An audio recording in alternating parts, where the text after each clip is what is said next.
वैशम्पायन उवाच अभ्युत्सिञ्चित्प्रथमं वैन्यं राजा पुरा राज्ये प्रजापतिः राज्याय ऋषिभिः सार्धं प्रजाधर्मपरायणः एष नः परमो राजा शानुरागो व्यजायत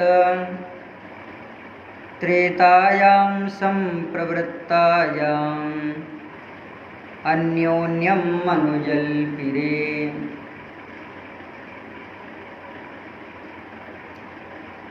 अखिल ब्रह्मांड नियंता परम अकारण करुणा वर्णालय भक्तवांछा कल्पतरु भक्तवत्सल शरणागत वत्सल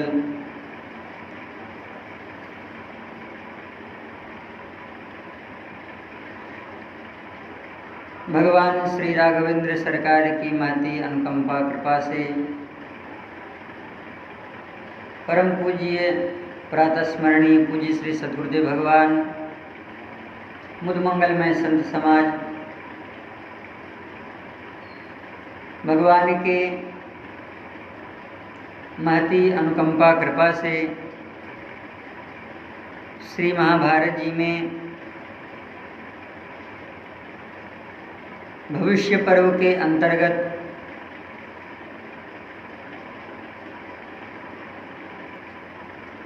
भगवान की दिव्य कथा लीला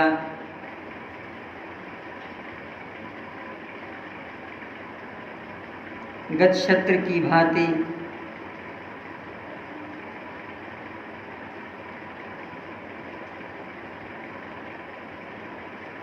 भगवान व्यास की वाणी में अति विशिष्ट शब्दावलियों के द्वारा प्रकट है।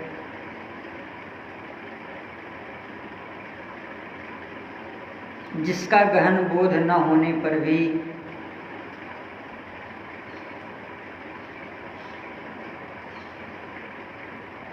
भगवान के चरणों में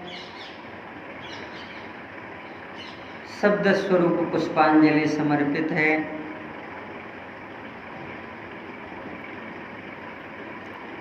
जिस कल्प की यह कथा है, इस कल्प को पुष्कर कल्प कहा जाता है।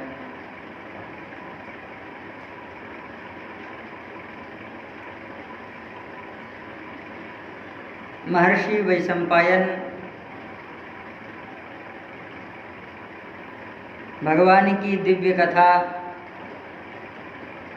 देवताओं के रूप में, उनके तप के रूप में, उनके द्वारा धर्माचरण किए हुए स्वरूप में यथावत अंग प्रत्यंग अस्त्र शस्त्रास्त्र कैसे प्रकट होते हैं, उन्हें कैसे वे धारण करते हैं,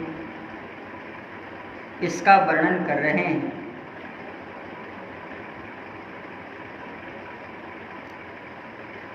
राज सदन में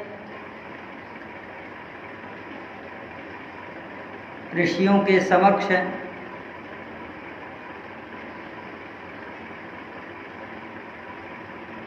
महात्माओं के समक्ष व्यास वेदिका पर विराजमान महर्षि वैशंपायन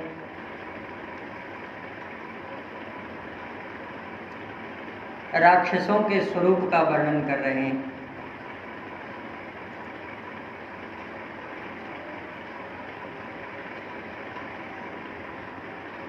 देवता तो देव हैं,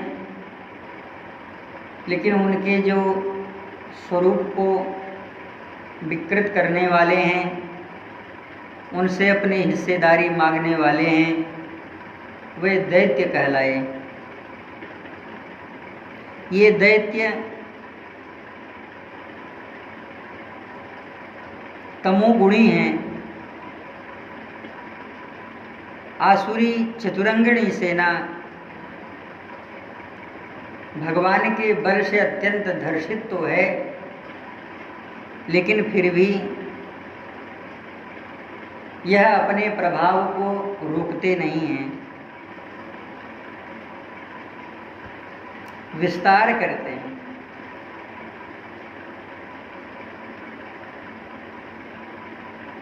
दो रूपों में इनका विस्तार है। सर्वप्रथम यह मनुष्य से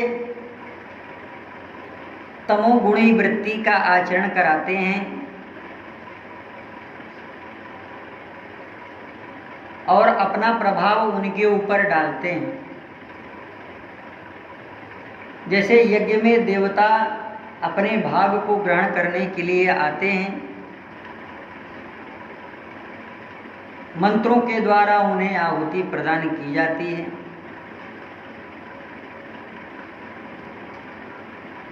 उपदेवता के रूप में ये भी आते हैं।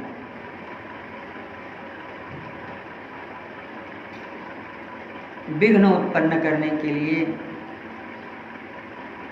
यज्ञ के बचे हुए जो चरु इधर उधर यजमान के द्वारा अविधि पूर्वक डाले गए हविष्य को ये ग्रहण करते हैं।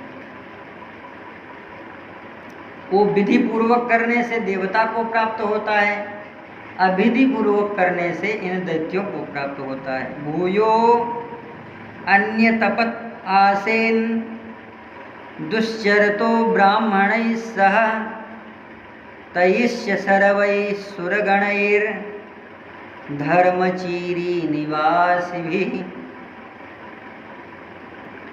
धर्ममय चीरमय वस्त्र धारण करने वाले ये जो ब्राह्मण और समस्त देवताओं के साथ विचरण करने वाले हैं, यह भी तपस्या करने लगे। इनकी तपस्या किस लिए है? कहा इनकी तपस्या अपने तेज को बढ़ाने के लिए है।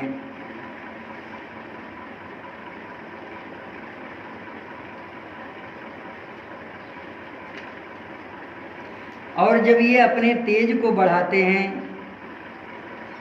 तब यह अपने विविध रूपों को प्रकट करते हैं।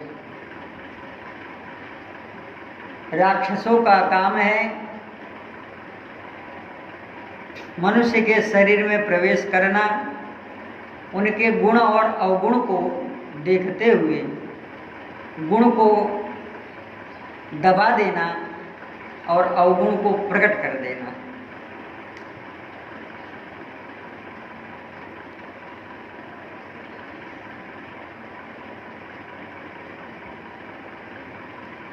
अब यहाँ पर एक प्रश्न उत्पन्न होता है कि जब दैत्य अपने पराभव को प्राप्त कर लिए और जब ये तपस्या करने लगे अपने तेज को बढ़ाने के लिए, तमोगुण की व्यावृत्ति विषय संसार को बढ़ाने के लिए यह जब करने लगे, इस समय क्या हुआ? लोहे के कील के समान जो बेचारा सीधा रहता है उसके ऊपर हथौड़ी का जो चोट है वो बहुत ज़्यादा पड़ता है, लेकिन जो कीली टेढ़ी हो जाती है उसको फिर दोबारा प्रयोग नहीं किया जाता। ऐसे ही जो सीधे साधे जीव हैं, इनके ऊपर इन दुष्टों का बड़ा अत्याचार होता है। सीधे ही विप्रधेनु सुर धरनी, बड़ा दुख प्रदान करते हैं सीधे साधे मनुष्यों को। इसलिए कहा ब्रह्मन् खिल वर्तमाने निर्मर्यादे महाग्रहे अविनाशे च भूतानां कथमासं प्रजास्तदा। जब अज्ञान का ग्रह जीव में ग्रसित हो जाता है फिर यह जो प्रजा है यह मोक्ष की कल्पना कैसे करती है? आश्चर्य की बात है, जब असुरों का प्रभाव देवताओं पर नहीं पड़ता तो देवताओं के स्वरूप को पूजने वाले मनुष्यों के ऊपर इनका प्रभाव बड़ा तीखा पड़ता है। तो हे प्रभु, मर्यादा शून्य जो महान ग्रह अज्ञान है, जब यह विद्यमान था तब यह सारी प्रजा मोक्ष धर्म को कैसे प्राप्त हुई? महर्षि वैशंपायन कहते हैं, राजन, पूर्व काल में प्रजा पालन रूप जो धर्म है उस पर तत्पर रहने वाले प्रजापतियों ने ऋषियों का वह जो समूह था एकत्रित होकर के बेनपुत्र महाराज पृथु को अपना राजा स्वीकार किया। एषणः परमो राजा, यही हमारे राजा हैं। सानुरागो व्यजायत, राजवंश में ये उत्पन्न हुए हैं इसलिए हमारे राजा नहीं हैं।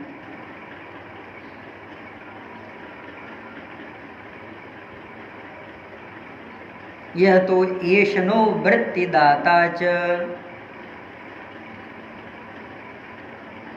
ये हमारे सर्वोत्तम राजा हैं क्योंकि यह हम पर अनुराग रखते हैं, और हम लोगों के ये राजा हैं क्योंकि ये हमारे अग्र नेता हैं। त्रेतायाम संप्रवृत्तायाम अन्योन्यमनुजल्पिरे, यद्यपि ऋषियों ने एकत्र होकर के किसी विचार गोष्ठी को रख करके फिर इन्हें राजा बनाया हो, यह संभव नहीं है। निर्माता सर्वभूतानां सत्य प्राप्तेन कर्मणा, क्योंकि यह हमें जीविका वृत्ति देने वाले हैं। ये अनेक प्रकार के शिल्प कर्मों के प्रवर्तक होंगे, अर्थात निर्देशक होंगे। यह अपने सत्य प्राप्त भगवत अर्पिता कर्म से ही यह समस्त प्राणियों के जीवन निर्माता होंगे, इसलिए हमारे राजा हैं। एतस्मिन्नन्तरे देवा गंधमादन सानुषु बहुभिर्नियमैर्श्रान्ता निषण्णा गिरिशानुषु। इसी समय अनेक प्राणियों के नियमों के पालन से उद्धृत हुए जो देवता थे, गंधमादन पर्वत के शिखरों पर वे विराजमान थे। वैशाख मास एवं वसंत ऋतु का समय प्राप्त हुआ। यहाँ पर बैठे हुए जो देवता थे, दैत्यों को सब ओर से एक दिव्य सुगंध का अनुभव हुआ। गंध से मदमत्त हुए वे किसी पुष्प का दर्शन करने लगे। अथ गंध समासाद्य समन्ताद् देवदानवाः माधवे समये प्राप्ते तेन गंधेन दर्पिता। उसी गंध से वे मदमत्त हो रहे थे। पुष्पमात्रस्य यद वीर्यं मारुतेन विसर्पितं मनोग्राही सुखं पर्व पार्थिवं गंधमुत्तमम्। वह मन को खींच लिए लेती थी, पूर्णतः सुखदायिनी थी। पृथ्वी तल पर यह सबसे उत्कृष्ट गंध को प्राप्त करने वाली थी, अर्थात इस वायव्य सौरभ्य को पृथ्वी में प्राप्त किया जाए ऐसा नहीं जान पड़ता था, क्योंकि इनका मन प्रसन्न था। सुगंध थे दैत्यों और दानवों का वह जो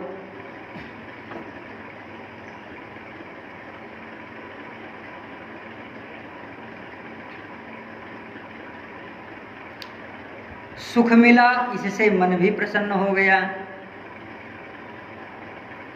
उस गंध से मदमत्त होकर के एक साथ सब लोग बोल पड़े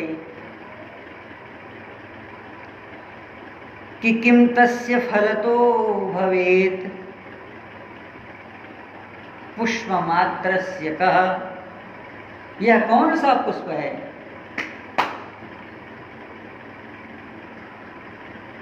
ऊचुश्च सहितः सर्वे ते दैत्यस्तेन गन्धेन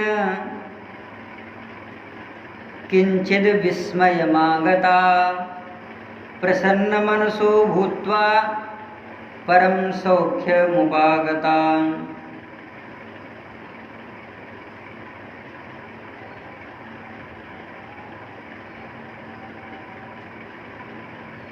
ऊचुश्च सहिता सर्वे तेन गन्धेन दर्पिता।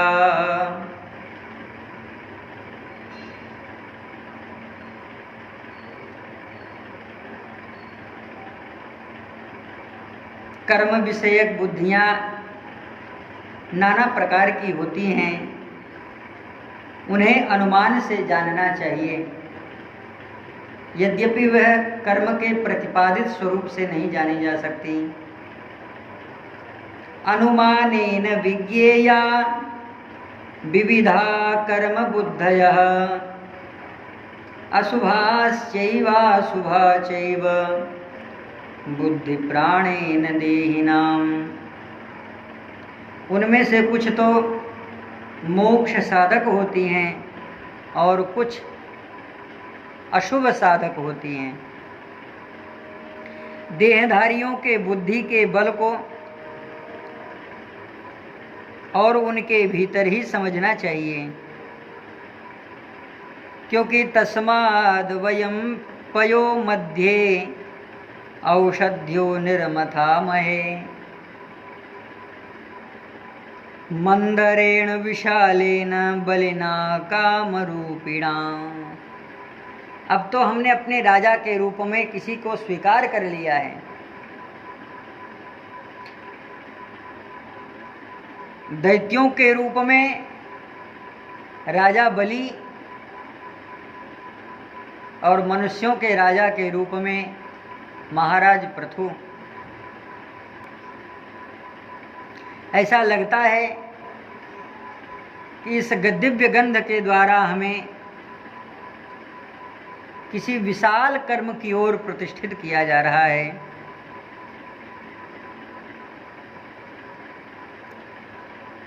इसलिए हम लोग समुद्र के जल में औषधियों को डाल करके इच्छानुसार रूप धारण करने वाले विशाल एवं बलवान मंदराचल के द्वारा उसका हमें मंथन करना चाहिए और एक साथ उद्यमशील बन करके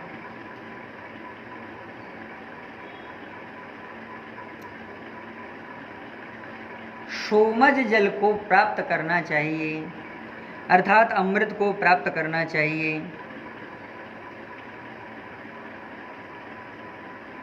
समुद्रमभिसंरम्भ मथनीं सोमजं जलं पीत्वा सहिता सर्वे प्रस्थिता कामरूपिणः विष्णुरेवाग्रणिस्तेषां भविष्यति महाबलः दिव्यं च वसुधा चैव भोक्ष्यामि सह शत्रुभिः।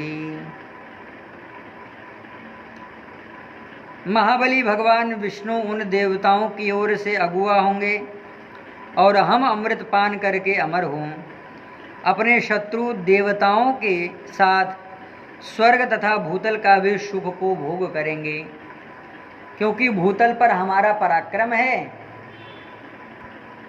और देवता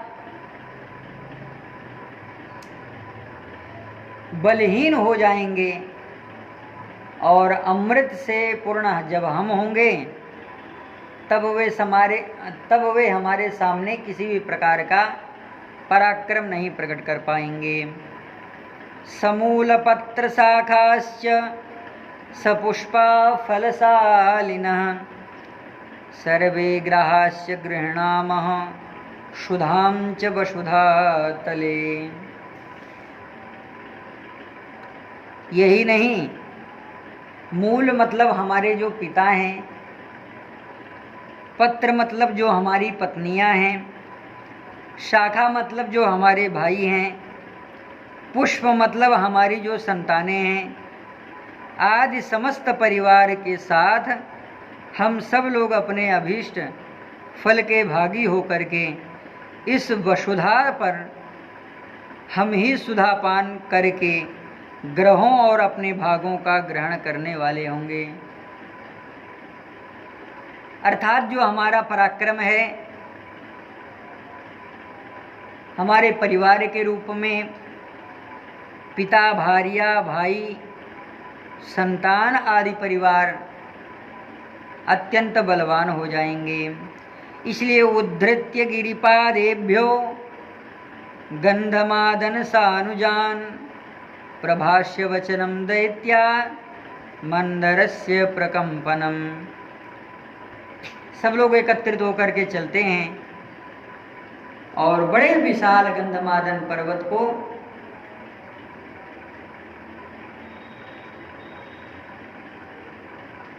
हम एक जगह से उठा करके दूसरी जगह पर रखेंगे। लेकिन महाबली पराक्रमी दैत्यों और देवताओं ने उसे हिलाने की बहुत कोशिश की, लेकिन वह हिला तक नहीं। न शक्नुस्ते समुद्धरता शैलेन्द्रम धनुवंशजा निपेतुर्जानुभिर्गृष्टा विपुले पर्वतांतरे।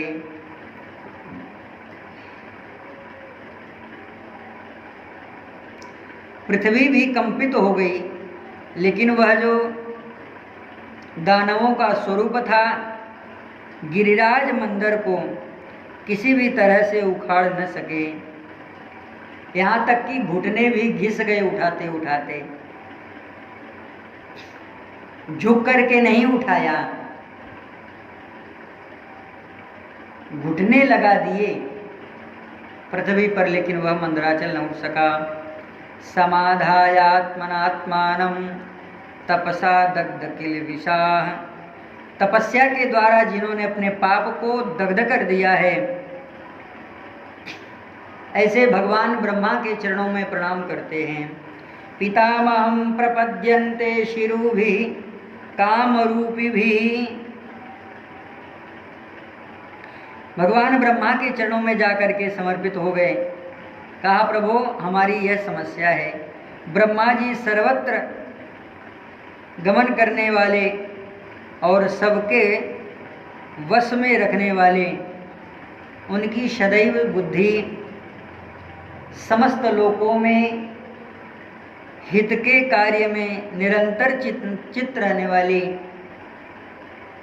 लगी हुई थी। इसलिए वे लोक मंगल के लिए, लोक कल्याण के लिए इसी कामना युक्त और इनके कार्य कारण रूप को संपन्न करने वाली वाणी, गंभीर वाणी का उद्घोष करते हैं। तेषां मनोभिलषितं ब्रह्मा सर्वत्र गोवशी ज्ञात्वा बहुविधैर्वाक्यैर्व्याजहार सरस्वती। अशरीरां शरीरस्थं पर्यावरण संपदा सर्वलोकमतिर्ब्रह्मा लोकानां हितकाम्यया। सारे ब्रह्मांड को परिपूर्ण कर देने वाली यह जो वाणी थी, वह लोक पितामह ब्रह्मा जी के ही मुख से प्रकट हो सकती है। देखो, भगवान का यह जो स्वरूप है वह जगन मंगल करने के लिए है। यद्यपि हम अपने मंगल के लिए जानते हैं, यह जो भगवान की कथा है, यह जो भगवान की लीला है, इनका अनुचिंतन अनुशीलन हम अपने लिए करते हैं,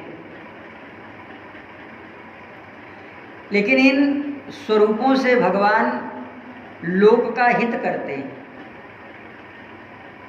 अब इस कामना से भी भगवान के ऊपर श्राप भी होता है और स्वयं भगवान पाप पंकिल भी हो जाया करते हैं। यद्यपि यह जो कार्य था यह अत्यंत अपने आप में अनुपम था, लेकिन फिर भी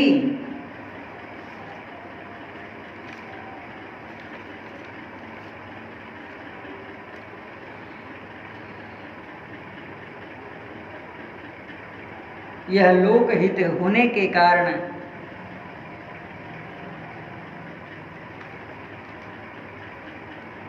इनसे न हो पा रहा था।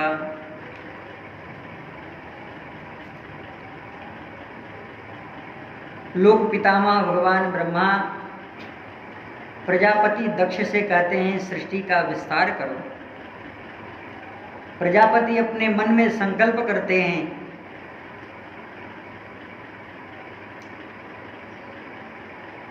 पुत्रों को प्रकट करते हैं। जब पुत्र उत्पन्न होते हैं तो उनसे कहते हैं, पुत्रों आप सब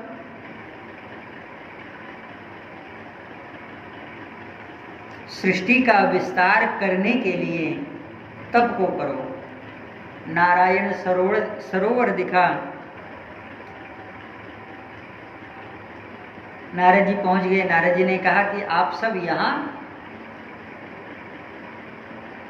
बोले हाँ पिताजी, हमें आदेश दिए हैं कि हम तप करके पुनः सृष्टि का विस्तार करें। नारद जी ने कहा, आपके पिताजी ने कहा है सृष्टि का विस्तार करने के लिए।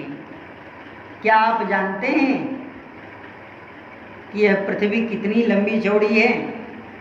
क्या आप जानते हैं वह कौन सी गुफा है जिसमें प्रवेश करने के द्वार तो हैं लेकिन वापस के नहीं हैं? ऐसे कूट प्रश्नों में उलझा दिया। और नारद जी ने स्वयं कहा कि आप लोग इसका उत्तर जाने, पुनः तपस्या करें और फिर सृष्टि का विस्तार करें। तब तक के लिए हम कुछ दिन के लिए घूम आते हैं। उधर से घूम करके आए। नारद जी ने कहा, क्या आपने समाधान जाना? सभी ने एक साथ कहा,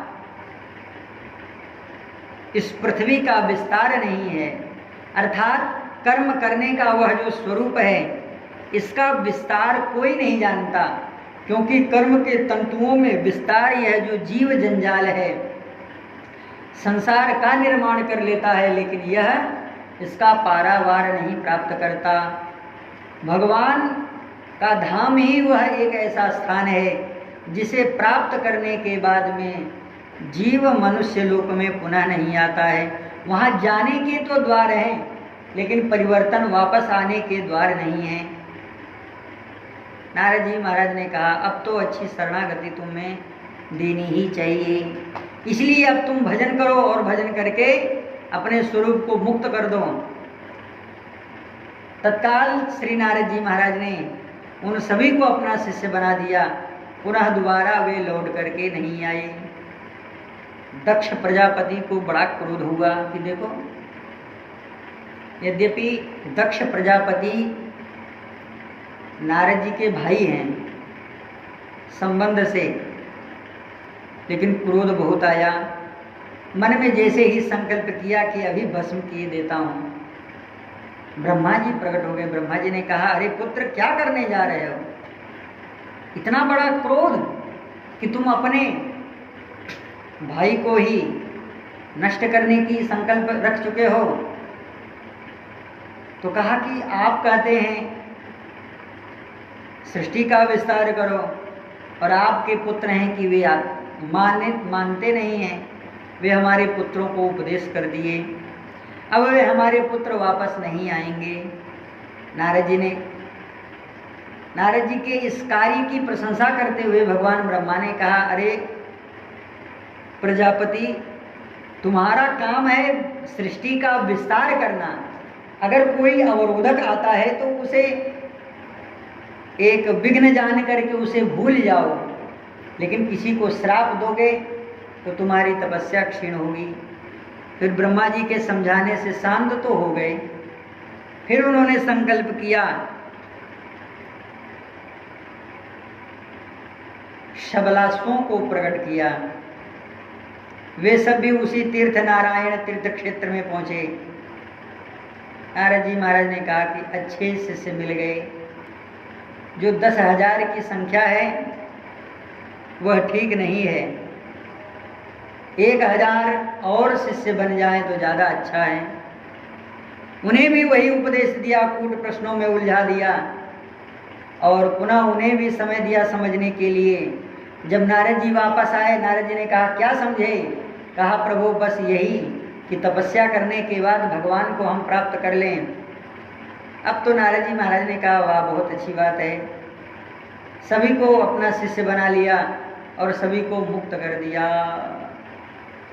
अब दक्ष प्रजापति से रहा नहीं गया। दक्ष प्रजापति ने कहा कि अब तो बस, अब एक ही काम है कि हम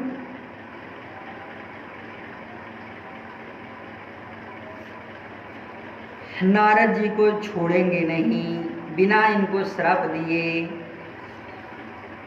नारद जी महाराज ने कहा कि चलो, कोई श्राप देने वाला है, उसे मिल आते हैं।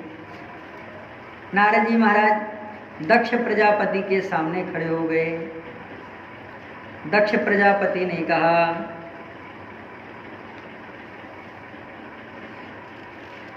हे महाभाग, तुमने यह कार्य अच्छा नहीं किया।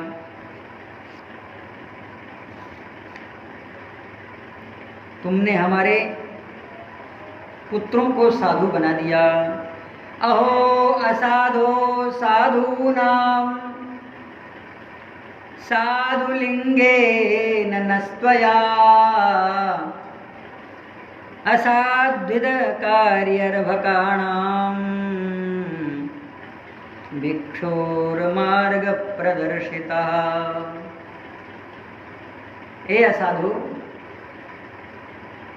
अहो साधो असाधो नाम, आपको कौन साधु कहता है? आपने यह कार्य अच्छा नहीं किया। साधु होकर के तुमको ऐसा कार्य करना चाहिए। तो बताओ, साधुओं की और क्या करना चाहिए? साधुओं के व्यापार करना चाहिए, साधुओं के भोगी बनना चाहिए, साधुओं के परपंची बनना चाहिए। अहो असाधो साधूनां साधुलिंगे नस्त्वया।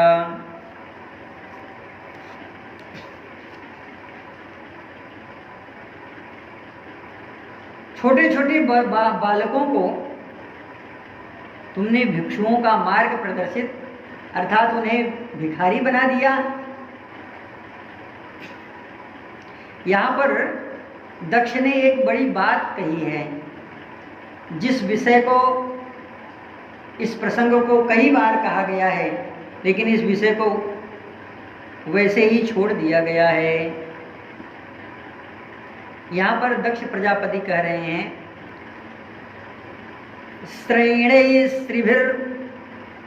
ऋणैस्त्रीभिर्मुक्तानां मीमांसित कर्मणाम।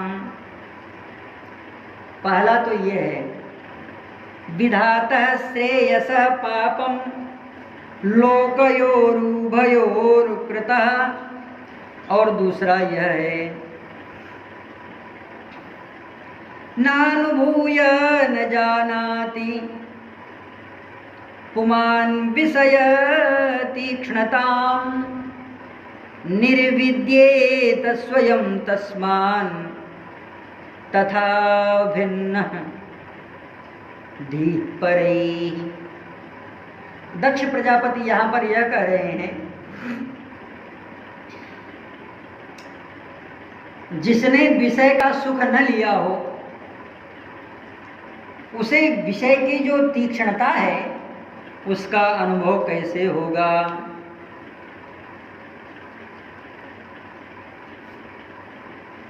अब साधु शाही के तो नाते नहीं, लेकिन बुद्धि की कसौटी पर पूरी तरह से खरा उतरा हुआ जो तर्क है वह हम ठाकुर जी के चरणों में निवेदन कर रहे हैं। दक्ष प्रजापति यह कह रहे हैं कि नानुभूय न जानाति पुमान विषय तीक्ष्णता। जिसने अभी विषय की सुख का एक लवलेश भी प्राप्त नहीं किया है वह विषय की तीक्ष्णता को कैसे जानेगा। बहुत ज्यादा दूर नहीं जाना है। ब्रह्मा जी के ही वंश में महाराज मनु हैं।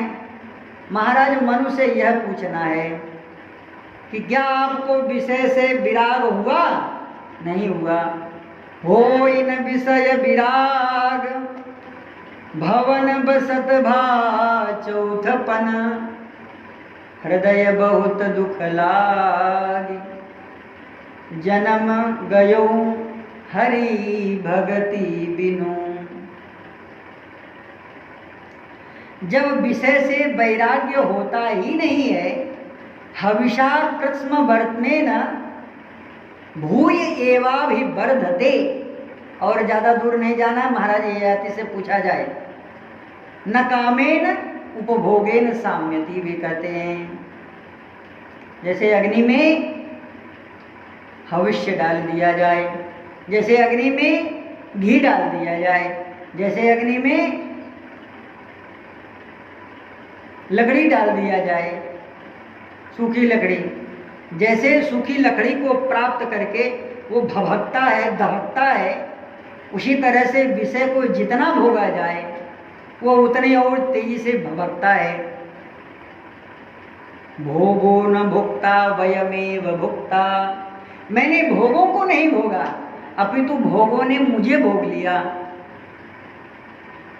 तो इस बात से प्रजापति दक्ष की बात यहाँ पर निराश हो जाती है कि नानुभूय स जानाति पुमान विषय तीक्ष्णताम।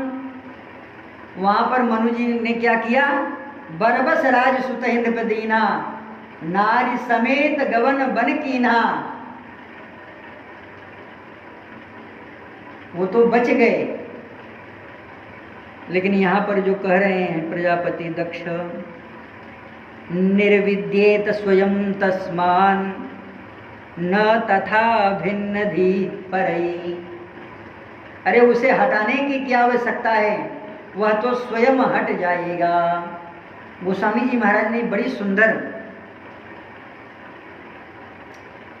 इन्हीं वचनों पर अपने तर्क को रखा है।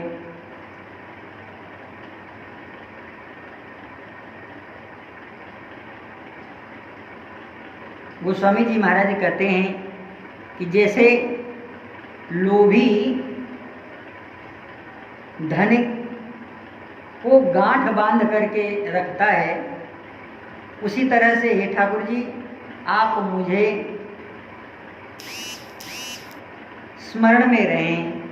कामी नारी पियारी जिमी लोभी प्रिय जिमी दाम तिमी रघुनाथ निरंतर प्रिय लागहु मुहि राम। इन दोनों में एक एक कमी है। कामी नारी प्यारी जिमी, जैसे कामी को नारी प्यारी लगती है। जो कामी होता है जब तक उसकी इंद्रियां बलवान हैं तब तक ही उसे नारी प्रिय लगेगी। इंद्रियों के शिथिल हो जाने पर कामी की जो वासना है धीरे धीरे वह भी शिथिल होने लगती है।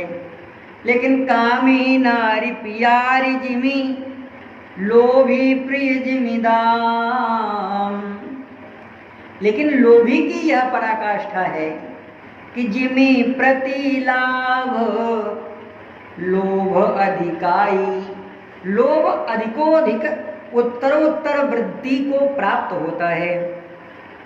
और दूसरा इनका तर्क यह है कि हे नारद जी, आपने उन बच्चों को साधु बना दिया जो बच्चे तीनों ऋण से मुक्त नहीं हुए हैं। श्रेणस्त्रिभिर्मुक्तानां मीमांसित कर्मणां विघातः श्रेयसः पाप लोकयोरुभयोर्कृतः। रकृतः पापः विघातः श्रेयसः ऋणः। जिन्होंने अपने तीनों ऋणों को नहीं पूर्ण हुए हैं, ऐसे बच्चों को आपने साधु बना दिया। क्या उनके ऋण उतर जाएंगे?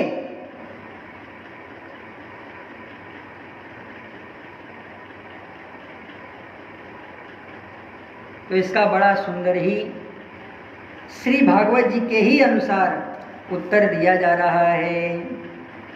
ऋण तो कोई नहीं उतार पाता, चाहे वह गृहस्थ हो और चाहे और कोई जाति हो,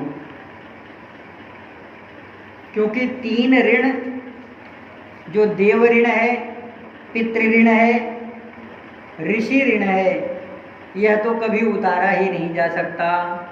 देव ऋण विद्याध्ययन के द्वारा धर्म का प्रचार प्रसार करने से, और पितृ ऋण पुत्र को उत्पन्न करने से, और ऋषि ऋण जो पूर्वजों के स्वरूप को वृद्धि के स्वरूप में करता है। तो वैसे भी कोई गृहस्थ तीनों ऋण से उर्ण नहीं हो पाता। लेकिन इन्हीं स्वरूपों को भगवान श्री शुकाचार्य जी महाराज कह रहे हैं कि देवर्षि भूताप्तनृणां पितॄणां न किंकरो नायमृणी च राजन् सर्वात्मना यः शरणं शरण्यं गतो मुकुंद परिहर्त्य कर्तृम्। किसी का भी ऋण नहीं रह जाता है जो भगवान के चरणों में प्रेम कर लेता है। न देवर्षि भूताप्त नृणां पितॄणां न किंकरो नायमृणी च राजन्। वास्तविकता तो यह है कि वह उस ऋण से तभी उऋण हो पाता है जब वह भगवत भक्त बन जाता है। तो अब दक्ष प्रजापति की बात मानी जाए, या जो दक्ष प्रजापति के दादा पितामह और उनके आगे आने वाले वंशों में प्राप्त होने वाले अमलात्मा महात्मा जो ब्रह्मा जी की ही संतान कही जाती हैं, उन्हें माना जाए। अहो असाधो साधूनां साधुलिंगे नस्त्वया। दे तो दिया श्राप कि तंतु कृतिनः यस्त्वमभद्र मचरं पुनः तस्मात् लोकेषु ते मूढ़ न भवेद् भ्रमतः पदम। देखो, किसी को साधु बनाना भी कभी कभी ताप का कारण बन जाता है।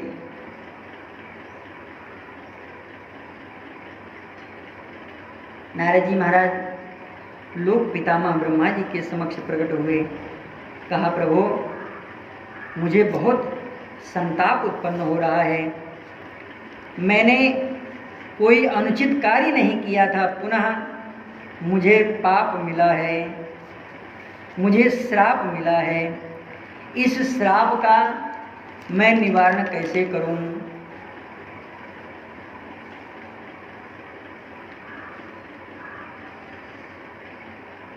यह कथा न तो भागवत जी में है, न तो किसी और ग्रंथ में है।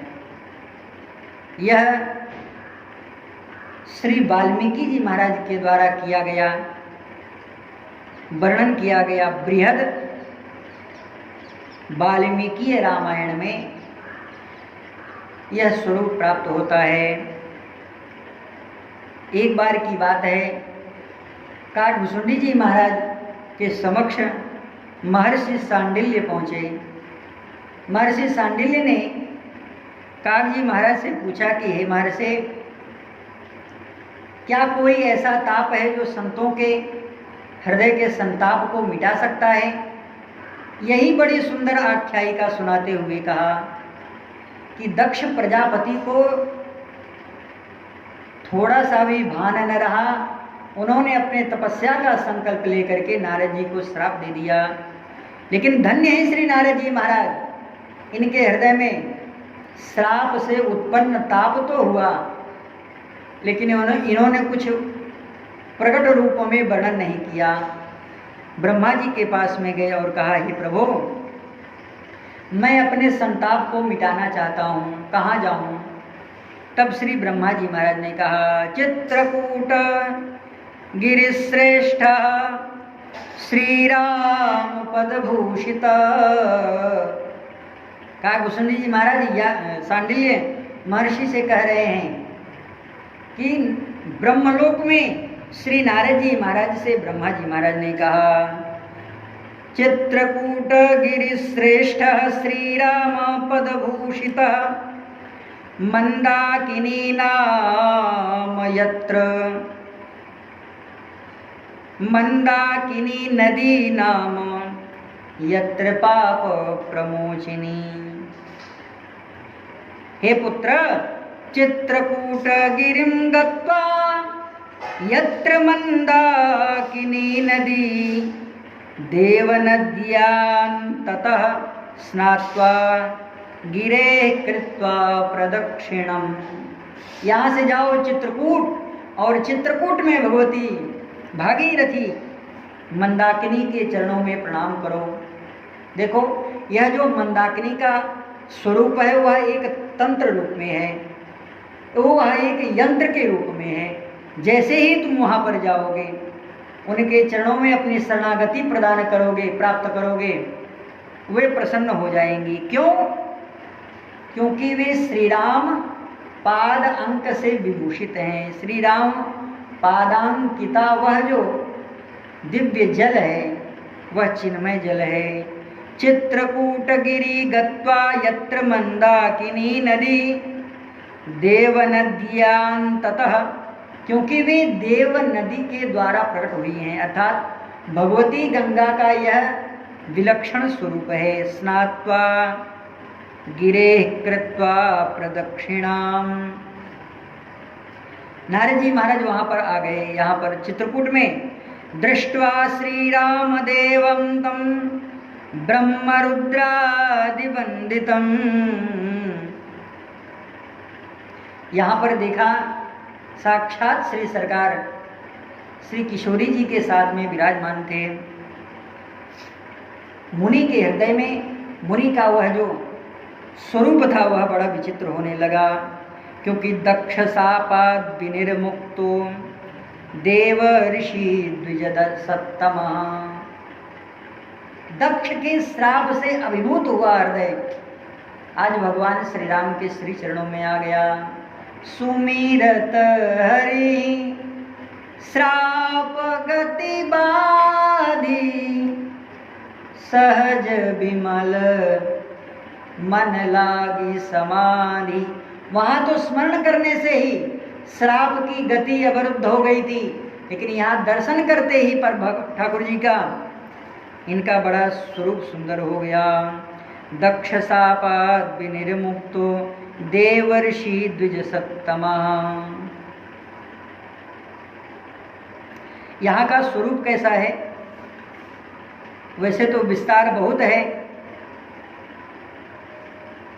लेकिन यही स्वरूप वर्णन करते हुए श्री अगस्त्य जी महाराज अपने शिष्य सुतीक्ष्ण से कह रहे हैं कि चित्रकूट समम नास्ति तीर्थ ब्रह्मांड गोल के, यत्र श्री रामचंद्रोऽसौ सीतया सहितः सुधी विमलादि सखि संयुक्तो अणिमादिभिः विभूतिभिः सप्तावर्ण संयुक्तो मंदिरे रत्नभूषिते पर्वतस्यान्तरालेषु विहारं कुरुते सदा। इसी स्वरूप को गोस्वामी जी महाराज ने कहा कि चित्रकूट सब दिन बसत प्रभु सिय लखन समेत। पर्वतस्यान्तरालेषु विहारं कुरुते सदा। तीर्थाध्यायीदं श्रुत्वा नरो नियतमानसा।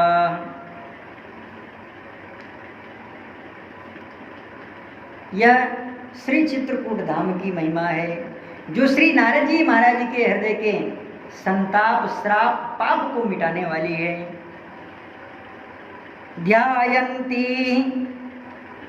श्री रघुवंशवर्धनम सिंहासनासीनमुदारवर्चसं नगस्तमध्ये सुविशालमन्दिरं ते देववन्द्या भगवत्प्रिया नरा। ते देववन्द्या भगवत्प्रिया नरा। जो इस चित्रकूट स्वरूप को प्रणाम करता है वह अत्यंत ही धन्य है। मैं यह वर्णन कर रहा था कि देवताओं ने जब ब्रह्मा जी महाराज को प्रणाम किया, यद्यपि ब्रह्मा जी इनके समक्ष तो नहीं आना चाहते थे, लेकिन क्योंकि यह देव हित का कार्य था इसलिए अशरीराम शरीरस्था, जैसे कोई बिना शरीर के भी शरीर में रहे, जैसे भूत, जैसे भगवान, जैसे ज्ञान। अब सूर्य मंडल में रहने वाले जितने भगवान सूर्य के उपासक जीव हैं वे तेज तत्व के प्रधान ज़्यादा हैं। जैसे पृथ्वी लोक में रहने वाले जितने भी जीव हैं इनके शरीर में पृथ्वी तत्व बहुत ज़्यादा है। आधा पृथ्वी तत्व है और आधा में जल, तेज, वायु और अग्नि। इसी तरह से भगवान सूर्य के समीप में रहने वाले जितने भी जीव हैं उनमें तेज ज़्यादा है और जितने तत्व हैं आधा में तेज है और आधा में और सब हैं। इसलिए अशरीराम शरीरस्थम परया वर्ण संपदा, यह वर्ण की संपदा में प्रकट हुआ, अर्थात कोई एक मुंह से नहीं बोल रहा था। यहाँ पर तो आकाशवाणी हो रही थी। अशरीरा गिरोक्तम यत्तत् कर्म सुसमाहितम, जिस कर्म का प्रतिपादन आकाशवाणी करे उसी कर्म को आप सब करो। सर्वलोक मतिर्ब्रह्मा लोकानां हितकाम्यया। यद्यपि यह कार्य लोक मंगल से हुआ था, लेकिन आदित्यैर्वसुभिश्चैव रुद्रैश्च मरुद्गणैः देवैर्यक्षैः सगन्धर्वैः किन्नरैश्च प्रगायभिः समेत्य सहितैः सर्वैः शक्यम् उद्धरयितुं गिरिः अमृतार्थे महातेजा धातुभिः समरंजितः। इस वाणी ने कहा, अर्थात आकाशवाणी ने कहा, आदित्य वसु रुद्रगण देवता यक्ष गंधर्व गान परायण किन्नर ये सब एक साथ मिलकर के अमृत के लिए प्रयत्न करें। विविध धातुओं से रंजित इस महातेजस्वी पर्वत को उठा करके तभी यह समर्थ हो सकते हैं, क्योंकि यह सब समस्त देवता असुर और महापर्वत को उखाड़ करके हिमवान पर्वत के सारभूत रस को लता बेलों के रूप में अपने हाथ में आया हुआ देखेंगे। अर्थात जब सब एकत्रित होकर के इस महान पर्वत को उठाएंगे, गंधमादन पर्वत को उठाएंगे,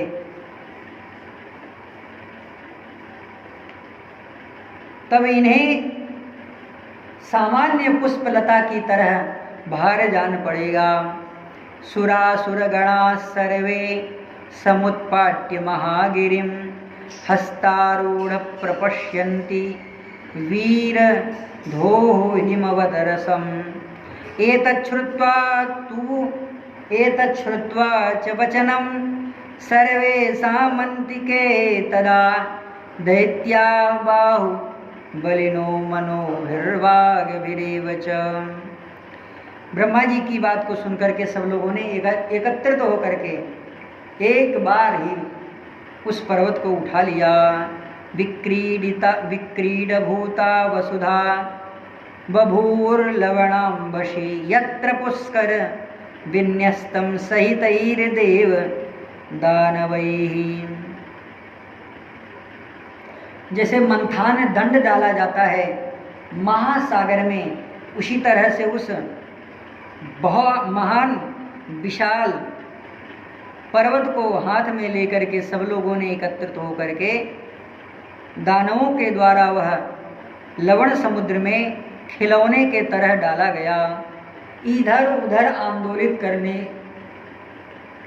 करने के लिए सब लोग एकत्रित हो गए। यह जब मंथान स्वरूप जो वासुकी नाग थे उनको निमंत्रित किया गया।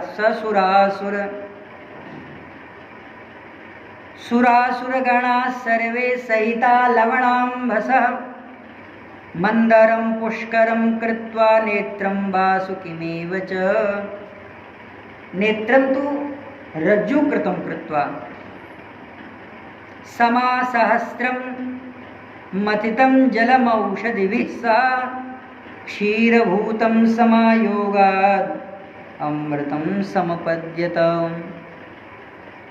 यहाँ पर यह भी वर्णन है 1,000 वर्षों तक देवताओं ने दैत्यों ने मिल करके मंथन किया और मंथन करने के बाद मंथन करने के बीच बीच में ही जितनी औषधियाँ थी पृथ्वी की समस्त औषधियों को डाल करके उसका मंथन किया गया। महाभारत जी के प्रारंभ स्वरूप में आदि पर्व में भी इस विषय का वर्णन है। वहाँ पर वर्णन करते हैं कि अनेक प्रकार से जितने भी औषधियों का स्वरूप है वे स्वतः ही पर्वत रूप में विराजमान थे, इसलिए उनके घर्षण से महान रव उत्पन्न हुआ। पहले तो जहर उत्पन्न हुआ, विष उत्पन्न हुआ, पुनः अमृत का उत्पादन होता है। तज्जन्नुर असुरा पूर्वमाक्रांतं लोभमन्युना। वह दूध रूप अमृत होकर के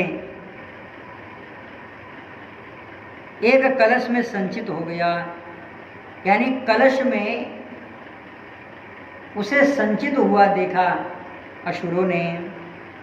धन्वंतरिस्तथा मध्यम श्रीदेवी कौस्तुभोमणि।